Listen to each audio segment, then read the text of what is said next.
बांगलादेशात हिंदू समाजावर झालेला अत्याचार, लूटपाट, बलात्कार, जिवंत जाळणे तसेच देवांची विटंबना करणे, मंदिर पाडणे या विषयाच्या तीव्र भावना व्यक्त करीत आज दिनांक 14 ऑगस्ट रोजी कोपरगाव येथील छत्रपती शिवाजी महाराज यांच्या पुतळ्यापासून शहरातून तहसील कार्यालय येथे जाऊन निवेदन देत निषेध व्यक्त करण्यात आला। यावेळी निवेदनात म्हटले आहे की कोपरगावातील सकल हिंदू समाज विनंती करीत आहे की बांगलादेश येथे आरक्षणाच्या पार्श्वभूमीवर तेथील सरकार विरुद्ध सुरू झालेल्या राजकीय उठावाचे पडसाद काही कारण नसताना तसेच याला हिंदू समाज जबाबदार नसतानाही सहिष्णू व शांतताप्रिय हिंदू समाजावर आतोनात अत्याचार झाले, महिला भगिनींवर बलात्कार झाले, हिंदूंचे घरेदारे मालमत्ता दिवसाढवळ्यात लुटल्या गेली, तसेच कित्येक हिंदूंना फासावर लटकवल्या गेले, तसेच जिवंत जाळले गेले, तसेच ज्या मंदिरांनी कोरोनामध्ये लंगर लावून अहोरात्र मोफत खाण्यापिण्याची व जेवणाची व्यवस्था राबवली तेथील सर्व समाजाला या मंदिरांनी आधार दिला ते व इतर मंदिरे जाळण्यात आली, देवांची विटंबना केली गेली। भारतात, महाराष्ट्रात तसेच आपल्या कोपरगाव तालुक्यात जे अवैधरित्या घुसलेले रोहिंगे व बांगलादेशी जिहादी यांची शोध मोहीम राबवून त्यांची ताबडतोब बांगलादेशमध्ये हाकलपट्टी करावी, तसेच बांगलादेशमध्ये अत्याचारग्रस्त व तेथील धार्मिक अतिरेकी व्यवस्थेला कंटाळलेले जे हिंदू बांधव भारतात येऊन इच्छितात त्यांना NRC या कायद्यान्वये सुरक्षित भारतीय नागरिकत्व बहाल करण्यात यावे या आशयाचे निवेदन देत निषेध व्यक्त करण्यात आला। यावेळी सकल हिंदू समाज मोठ्या संख्येने उपस्थित होते। बांगलादेशमध्ये हिंदू बंधू भगिनींचे जे शिरकाण झालेलं आहे, जाळपोळ झाली, बलात्कार झाला, हजारो हिंदूंची त्या ठिकाणी हत्याकांड झालं। बांगलादेशमध्ये हिंदू अल्पसंख्या असल्यामुळे तरी आरक्षणाच्या नावाखाली पाकिस्तानवाद्यांनी घुसून बांगलादेशमध्ये अक्षरशः हिंसाचाराचा नंगानाच घातला। संपूर्ण जगभर त्याचा निषेध होतोय। त्याचाच एक भाग म्हणून कोपरगाव शहरातील सकल हिंदू समाजाने या ठिकाणी निषेध करण्यासाठी या ठिकाणी छोटासा मोर्चा या ठिकाणी काढला होता।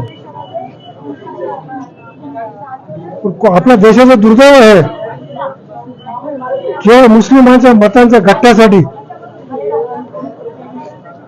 या देशामधला विरोधी पक्ष बांगलादेशमध्ये हिंदूवर अत्याचार झाले त्या अत्याचाराविरुद्ध एकही शब्द काढायला तयार नाही। असं जर होणार असेल तर येणाऱ्या काळामध्ये या देशामध्ये बांगलादेशींची संख्या उत्तरोत्तर वाढत जाईल आणि काही वर्षानंतर आपला भारत देशही हा हिंदू अल्पसंख्या झाल्याशिवाय राहणार नाही। कारण पश्चिम बंगालमध्ये, केरळमध्ये, नागालँडमध्ये, सीमेवरती बहुतांश राज्यामध्ये हिंदू अल्पसंख्या झालेला आहे। जे बांगलादेशी घुसखोर आहेत त्यांना आधार कार्ड मिळतं, रेशन कार्ड मिळतं, त्यांना पॅन कार्ड मिळणं, हे सगळं देणारे आहेत मतांचं राजकारण करणारे राजकारणी। म्हणून मी सर्व राजकारण्यांना सुद्धा इशारा देऊ इच्छितो, तुम्ही केवळ मतांचं राजकारण जर करत जर राहाल, राजकारणाने तुम्हाला जाहीरपणे सांगतो, एखाद्या दिवशी तुमच्या घरामधल्या माय भगिनीवर हे दहशतवादी हात टाकल्याशिवाय राहणार नाही। आता तरी जागे व्हा। जे बांगलादेशमध्ये घडलं ते मला देशामध्ये घडू द्यायचं जर नसेल तर राज्य सरकार, केंद्र सरकार आणि प्रत्येक गावामध्ये ही मोहीम निघाली पाहिजे।